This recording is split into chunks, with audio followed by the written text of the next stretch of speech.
Hi everyone! Welcome back to my channel po sa mga walang samang, mga lovely subscribers ko. Salamat po. Ayan, nagtapunan na. Kunin na lang natin po. My lovely subscribers, salamat sa walang sawang. Nandito kayo lagi sa sa pinapanood niyo yung video ko po. Thank you po. Sa channel ko po. Thank you. Lagi niyong sinusubaybayan po yung channel ko. I really appreciate 100%. Salamat talaga po. Sayahan talaga ako po. And new viewers, welcome po. Salamat din po. Nandito po din kayo. And ayaw po mag-consider po kayo mag-subscribe.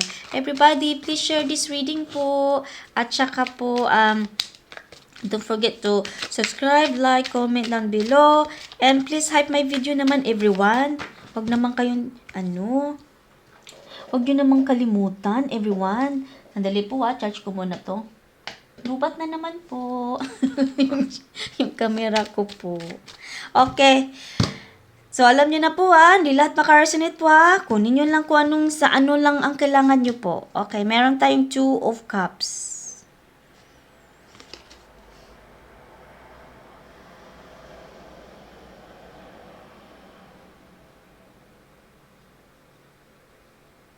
Ay, alam mo, parang feel ko to may ikakasal. Ayan po, lalaki at babae, nakahawak ng cups, chalice. Parang nasa altar po sila, making a vow. Death.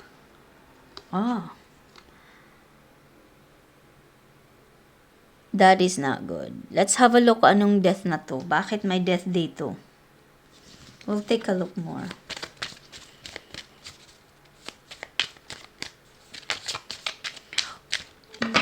O di kaya, to siya, may nagdi-dream dyan na, daydreaming ba? O ng ambition na gusto nang magpakasal. Tapos, o di kaya ito ay something na din to, parang may nagustuhan ka na tao, pero wala ka pang lakas na loob na alamin. Dinidream mo lang siya, daydream mo lang siya, nagdi-dreaming ka lang. Meron tayong the Fool. Uy, new beginning. Oo, the Fool.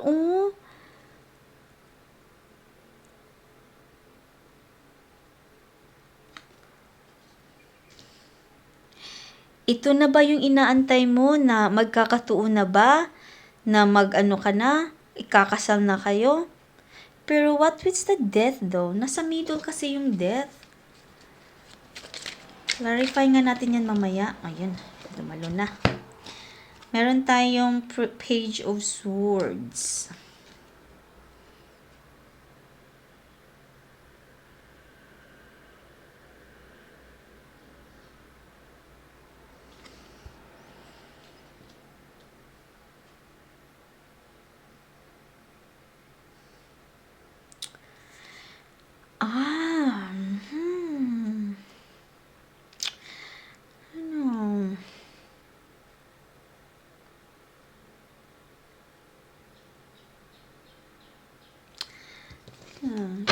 Clarify muna natin po yung death po, na ako sa nyo sa card nyo. Sandali po. Hanapin ko muna sinong tumatawag dito na ito siyang tumatawag na energy. Oh my God, sabi ko sa iyo ito kaya ayan lumabas agad. Meron tayong of 3 of Swords.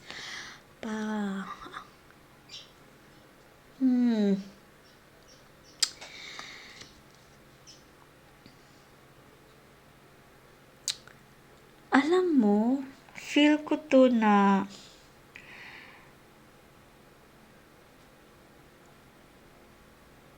to siya.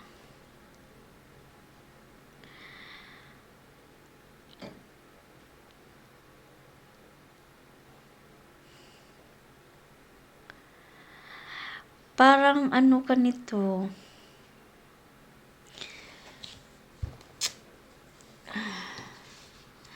Yung Three of Swords, no? Clarified by Three of Swords. Death clarified by Three of Swords. Ano ka ba?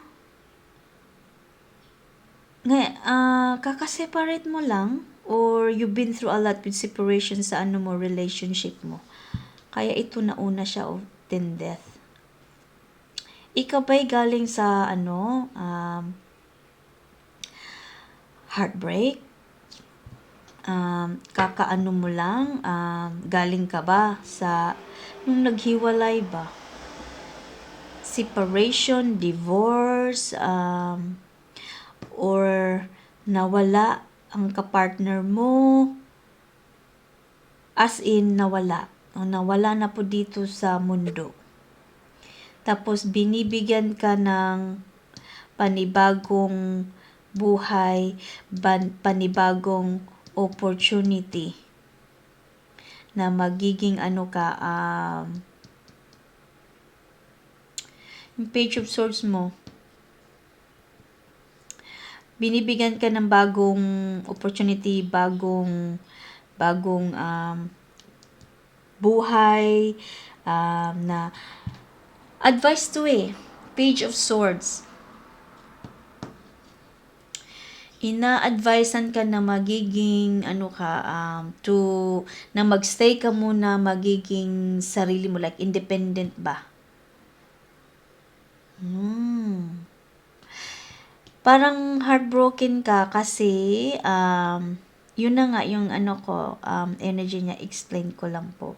Kung hindi ka heartbroken, kung hindi ka ano, o di kaya pumanaw yung partner mo. Okay? And heartbroken ka, nag-struggle ka. Nawalan ka. Tingnan mo naman yung rose, red na rose, 'di ba? Yan yung ano mo.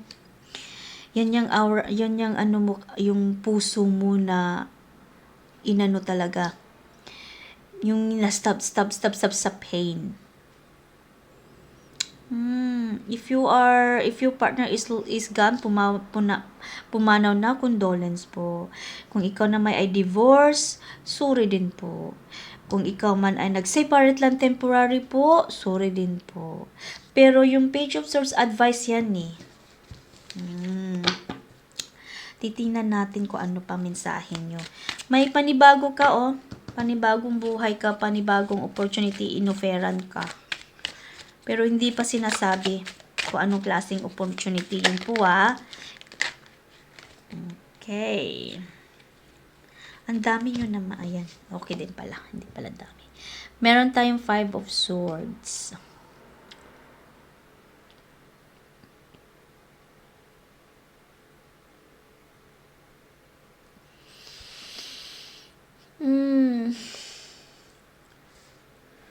Dito natin siya ilagay. Po. Ayan. Kasi, yan, ni-clarify kasi natin yan. Ganyan natin po. So, meron tayong Five of Swords.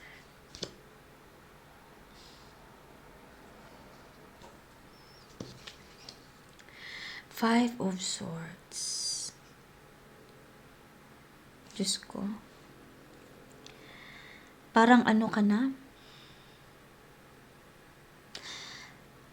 Parang nawalan ka talaga.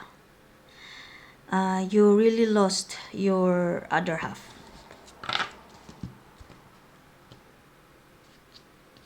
You're going through really bad heartache. Two of Wands. Nalungkot ako sa ano nyo, energy nyo. Pero ang sabi naman po ng Two of Wands, makakahanap ka daw ng another partner. Kaya pala ito yung Page of Swords advice. May mag-a-advise may nag-a-advise sa iyo na makakahanap ka, hindi pa huli ang lahat kasi binigyan ka ng yung bagong buhay ba, bagong opportunity, mai-inlove ka din. Pero alam mo, mai-inlove ka sa taon nito sa ano, yung, ano siya, hindi siya kalayo, hindi din siya ka, ano, lapit. Parang, ano ka pa, magbibiyahe ka pa sa, ano, sa tubig ba? Yung, kumbaga, for example lang po to kumbaga, ikaw ay nasa Cebu, yung yung mamimit mo sa Manila. Yung, magbibiyahe ka pa ng tubig ba? Hindi sa land po. Yun yung partner nyo. Mahanap ka. Meron ka pa. Hindi pa lahat ang ano huli. Everything is not lost. May ibibigay pa sa iyo ng divine spirits, divine universe na another opportunity. Ito yun the full. Another opportunity na makaano ka pa, ma-inlove ka pa. Meron tayong 8 of Pentacles.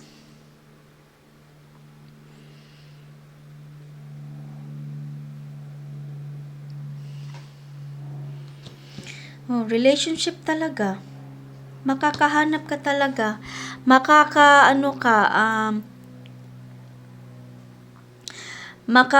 Mamimit mo yan siya. Pero hindi pa sinabi kung kailan. Okay? Ang sabi lang po na mamimit mo siya pero hindi kayo parehong lugar. Iba ang lugar mo, ibang lugar niya.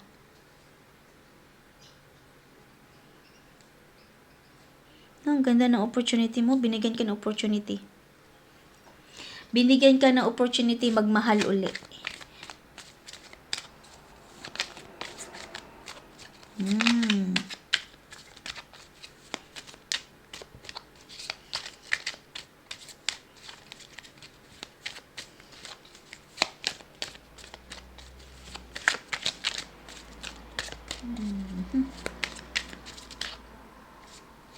Alam mo, feel ko yung lalaki no, investor. Yung lalaki is investor. Yung, ano siya ba? May business o basta something. Investor yung lalaki, mamimit mo. O di kaya, ikaw ang lalaki. Wari ko lalaki ang mamimit mo eh. Investor siya. Lalaki. Yun yung energy. Hindi daw babae, lalaki. Lalaki daw ang mamimit mo tapos may negosyo siya or may investment siya. Basta ganun, may ano yan siya. May pera. Meron tayong the Hangman.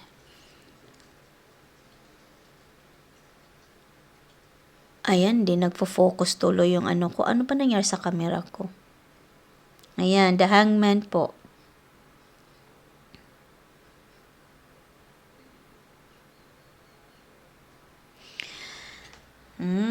Hindi mo pa ito mamimit.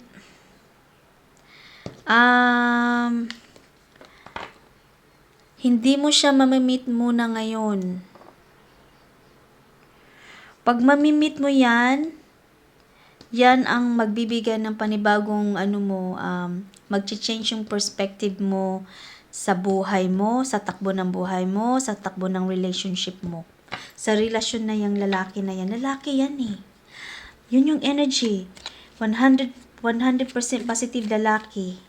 Investor or business yan. Businessman.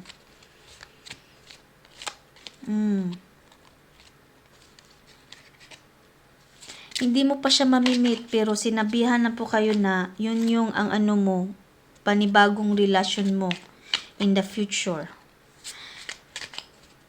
Hindi sinabi kailan.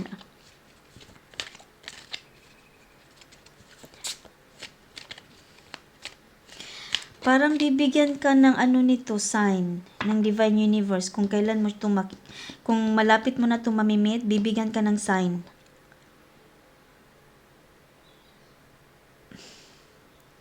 Bibigyan ka ng sign.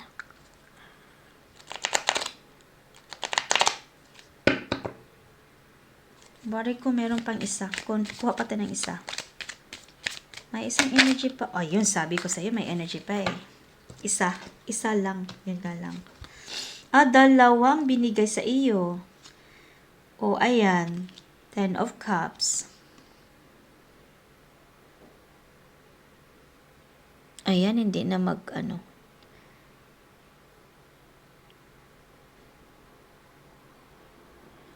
Oh my gosh.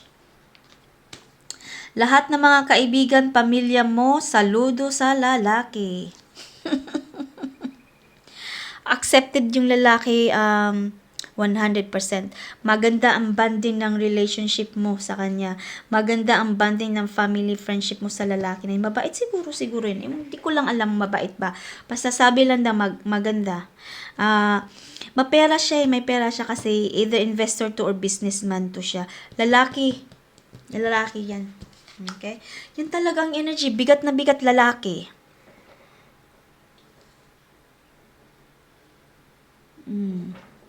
Meron tayong 3 of Cups. Mag-heal ka nga. Once na mag-heal ka na, no? Once na ready ka na, fully healed ka na, dyan ibibigay ang sign ni Lord sa iyo. Dyan ibibigay ng sign ni Lord sa iyo na malapit mo na. Maano mo siya. Mamimit mo siya. Si Lord lang may alam niyan. Si Divine Universe, Divine Spirit lang may alam. Basta bibigyan ka ng sign. Kung kailan mo siya, kung kailan ka maghihiling. Si Lord lang alam kung kailan ka mag-heal. Si Lord lang may alam kung kailan mo ito makikita. Kailan mo ito siya mamit. Siya lang, hindi sinasabi. Warmth. Pag pag everything heals, no? You're not gonna be feeling cold anymore. You're not gonna be feeling na yung bigat na negative na ba, no? Na naramdaman mo, mawawala na yan. Mawawala yan once you healed. Ito yung warmth mo. Dito yun lahat mag-uumpisa. Once na you're fully healed, yun. Ito, lalaki to. Darating sa buhay mo. Uy, ano ba naman yan? At the moment, sekreto muna daw. Hindi daw i-reveal ni Divine Universe muna. Ano ba naman kamera tong ito? Yan, secret. Hindi pa i-reveal ni Divine Universe kung kailan mo siya mamimit. Okay? Sekreto muna daw. Hindi muna niya sasabihin kailan. Kasi hindi ka pa daw ready eh. Hindi ka pa ready ilit ko kasi yung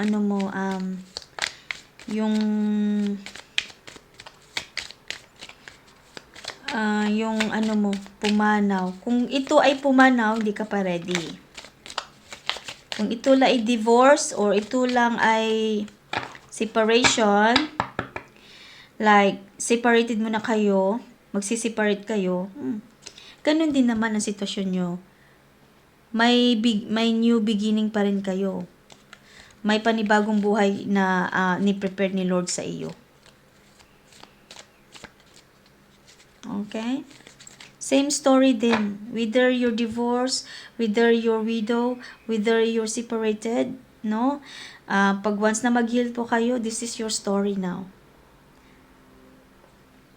Ma-change yung perspective nyo yung sa sa buhay nyo, sa pananaw ng buhay nyo, sa pananaw ng relationship nyo. Basta pag mahanap nyo na tong lalaki na to. Pag mahanap na to, wag nyo itong bitawan. Kasi pag binigyan ni Divine Universe na sign na para sa'yo, para yan sa'yo, stick to it. Kasi para yan sa'yo binigay. Bibigyan ka ng time na panahon, sa tamang panahon na mamimit mo to siya. Mamimit mo. So, hindi pa huli ang lahat. Okay? When it comes to your relationship. Hindi pa. Ang ganda pa naman niya kasi, siya, yung lalaki, investor or di kaya businessman.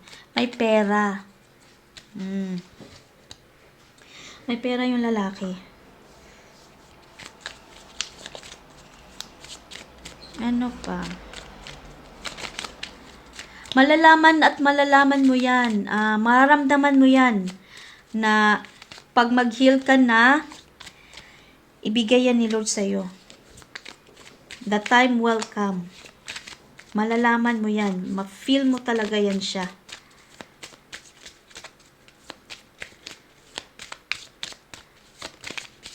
Okay, ano pa? Sabihin ni Divine Universe, okay, time's up. Ito na ang panahon. Ang sign na binigay ko sa'yo. Ayan. Take it. Huwag mong anuhin. Kaya pansinin nyo minsan yung ano nyo po ha. Yung mga signs. Kasi darating ang time na kung ready ka na, ready ka na. Okay? Kasi at the moment pa kasi, heartbroken pa kasi kayo, oh. Hindi nyo malit-kulit ko yung ano nyo, ang emotion nyo na nasaktan kayo, bakit niya ginawa yan, bakit ganan, ganyan-ganyan, yung mga, ganyan pa ba, wala ka pa, hindi ka pa ready. Hindi ka pa ready daw, sabi. Malalaman mo yan. Attach ka pa kasi sa ano mo, sa kaparis mo. Oh. See nga. See? Hindi ka forever na magstay ka dito sa ano mo. Sa sitwasyon na ito, sa emotion mo. Okay? Hindi naman forever. Hindi forever. Antayin mo lang kung kailan ka. Si Lord lang may alam kung kailan ka talaga mag-totally heal. You will feel the warmth na yung warmth na parang deep inside in your heart, something will tell you, something will flick na basta maganda.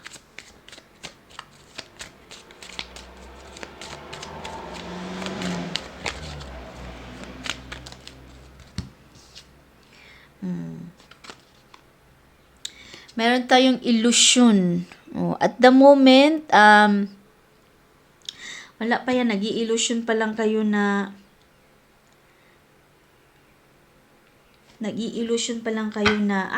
ano yan, hindi yan mangyayari kasi ayoko na. Nag-i-illusion ka lang na ano lang yan, hindi na ako magmahal uli kasi mahal ko yung isa, yung kapares ko, blah blah blah. But that's only an illusion, okay? Yun na nga sabi ni Divine Universe, from the beginning, sa beginning pa lang, klaro na. Klarong-klaro na sinabihan ka na, yan yung advice nyo. Na kahit ano pang sabihin mo, kahit paanong desisyon mo, kahit mahal mo pa yan, sabi ng Divine Universe, hindi pwede ikaw mag-isa dito sa mundo. Kailangan may kasama ka. Bibigyan ka niya ng sign when the right is time. When the time is right, sorry. When the time is right, bibigyan ka ng sinyalis.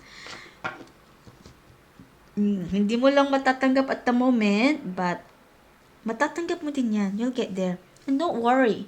Binigyan ka. You're very lucky kasi binigyan ka ng Divine Universe na lalaki na investor pa o di kaya businessman pa, may pera.